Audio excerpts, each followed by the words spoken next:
Joining me now, Congresswoman Maxine Democrat from California. And Congresswoman, last time you were on the show, you had extremely strong words for the Trump campaign folks. You used the Kremlin clan. You called them scumbags, I believe. There was some blowback for that. I'm curious if you, how you feel about those comments now before we get into the latest developments.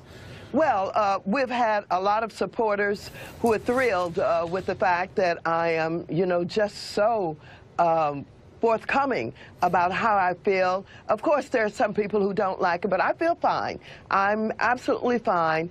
I'm going to continue to do my work, to do everything that I possibly can to help connect the dots, to help encourage independent investigation or commission.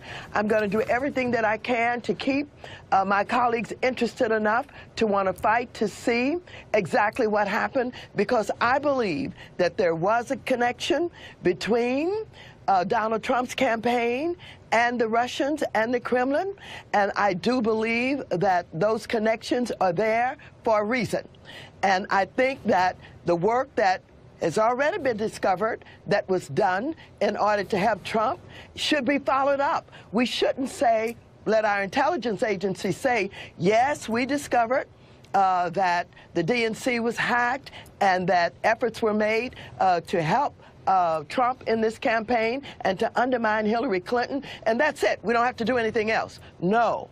This is serious, and I think that we must continue this struggle to dig deeper, to drill deeper. I think there is a trail, and I think that the Obama administration has done everything that it can possibly do, and that's probably been verified somewhat by the New York Times, to make sure that enough people have seen some of the meetings and some of the connections so that they have something to go on when the investigations are really underway. When you talk about digging, I want to just be clear here. My understanding is your position is that Jeff Sessions should resign, given that and that there should be an independent commission. Given that he has recused himself from this matter, should there be an appointment of special counsel to oversee whatever investigations may be happening?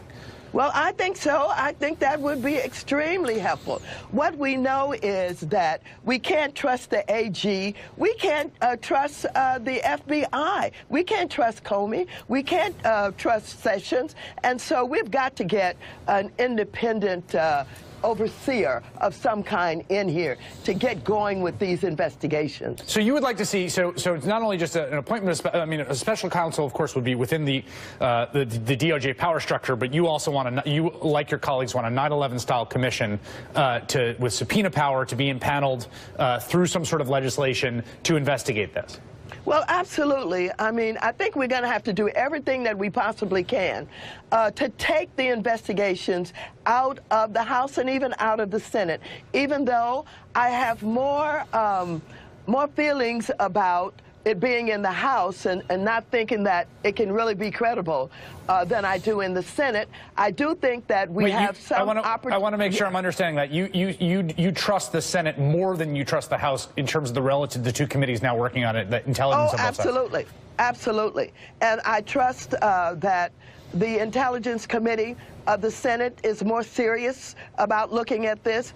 And I want to tell you, I really do trust John McCain and Lindsey to help make sure that something serious is done to get to the bottom of this on the Senate side. Is this because you don't trust Devin Nunes, who's the chair on the House side? Well, yeah, basically, I don't trust the Republicans House side. Okay. Congresswoman Maxine Waters with kind words for John McCain and Lindsey Graham. It's a strange time we live in. Thank you for your time.